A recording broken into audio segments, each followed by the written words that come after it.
What's up YouTube, and welcome back to the channel. In today's video we're going to be talking about weapon light placement on your AR-15 or your home defense weapon of choice. So that's what today's video is going to be about. I hope you learned something, and let's just dive right into it.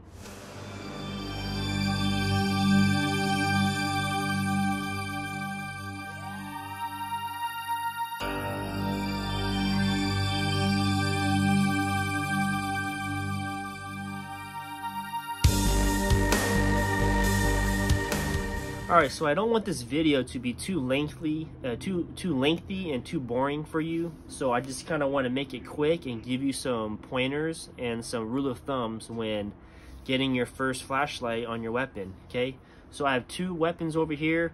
Let's take a look at how I have it configured. So my first one, this is my 16-inch special purpose weapon or whatever, so for long range shooting. Anyways, let's take a look at the light placement, okay? So the first rule of thumb for me, this is my personal opinion, is whatever side is your support hand, okay? Meaning if I hold the gun like this, this is my support hand. Whatever side your support hand is, I like to have my flashlight on the opposite side, okay? And I'll tell you why in a second, all right? Now, the only exception of running your flashlight on the same side as your support hand side is if you don't have a tape switch, okay? But because I have a button or a tape switch to actuate my light, my thumb lands right on that switch and I'm able to turn this light on without having to reach for it in some weird way, all right? So that's the only exception is, that's the only exception where I would put the light on the same side as your support hand side. Because if the light is here and you don't have a tape switch, well, now you can actuate that button a little bit more easier if it's on the same side as your support hand side, if you're not running a tape switch, okay? But this video is more for those who are running a tape switch. And so yeah, the reason why I suggest this way is because when you're coming in to grab your gun, it feels so nice to know that this is all free space, okay? And I can grip this gun confidently and comfortably, okay? And with the right canted off to the opposing side of my support hand side, it feels very balanced and it feels very natural, okay? So this feels really good.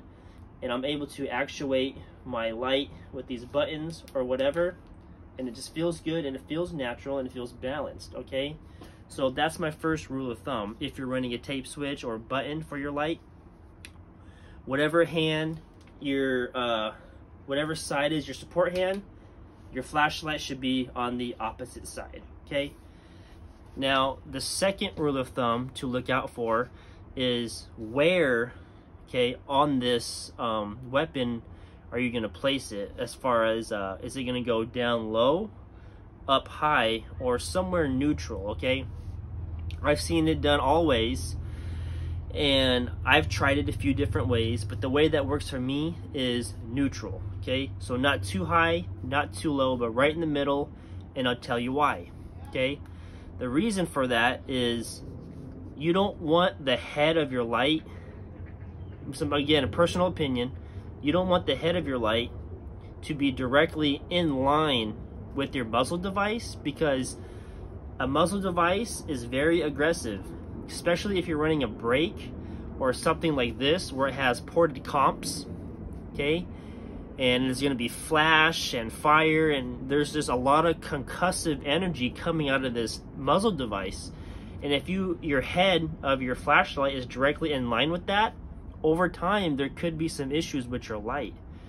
You know, even with a good quality light like the Surefire, I've heard stories of, you know, when your light is mounted directly next to your compensator or your brake, I've heard stories of the head of this kind of flicking or starting to get damaged, you know, flickering, and that's probably due from all that concussive energy constantly over the years that it's receiving from this muzzle device.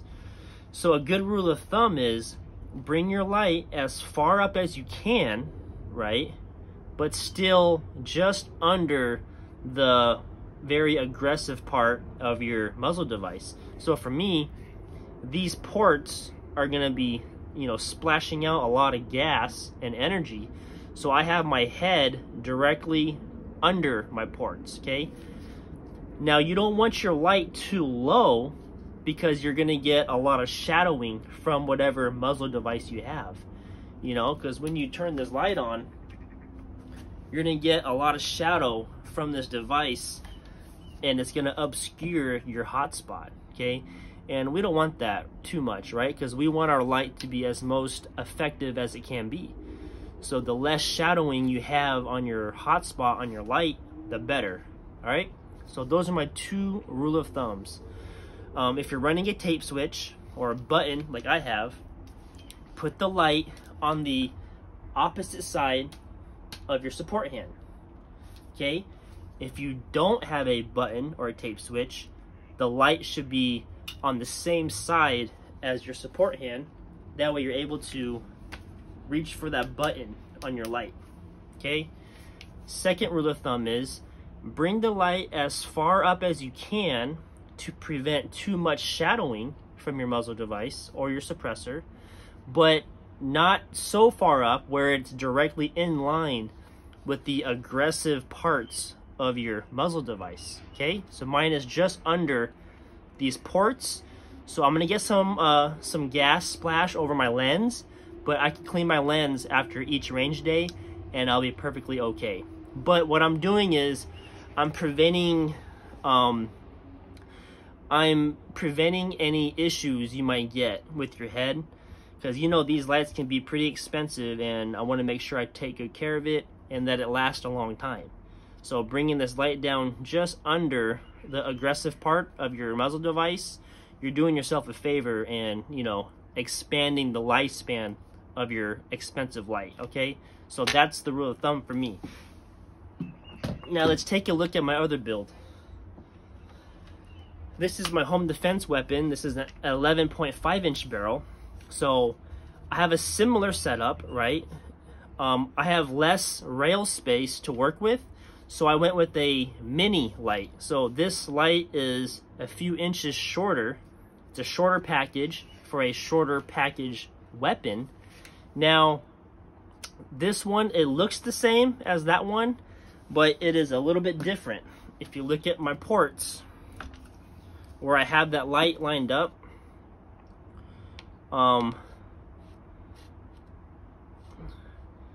the shorter weapon, the shorter light is placed a little bit higher and it is more in line with those ports, and there's a reason for that. The reason I have this light more further up as far as I can go, you see, look, I'm even on the last M-lock section for my side mount, okay? I have this as far as up I can go because this will be running primarily suppressed, okay?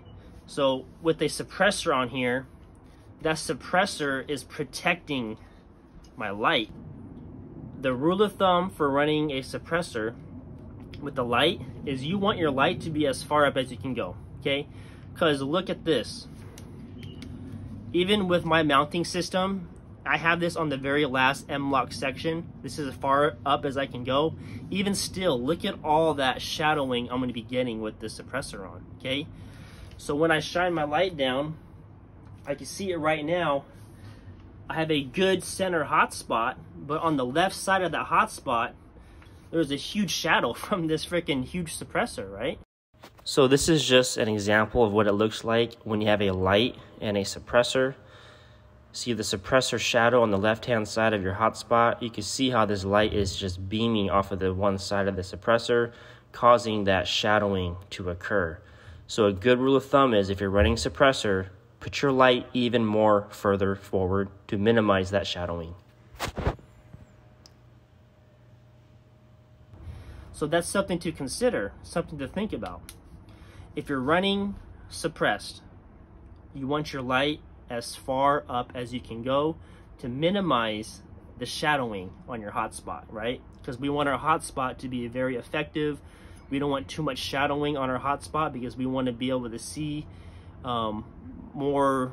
We want more spill on the hotspot to be more effective with your light, right?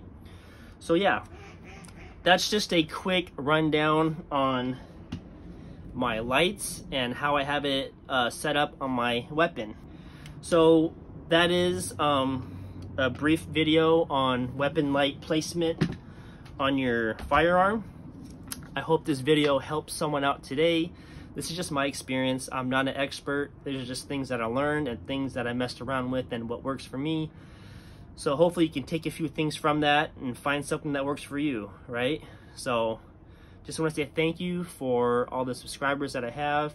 If you found this video helpful in some way, or you gained something from it, even a little bit, go ahead and like the video and subscribe to the channel, because I do like posting things, all things Second Amendment related. I do installs and reviews. And anyways, take care, and I'll see you guys in the next one. Have a blessed day. Peace.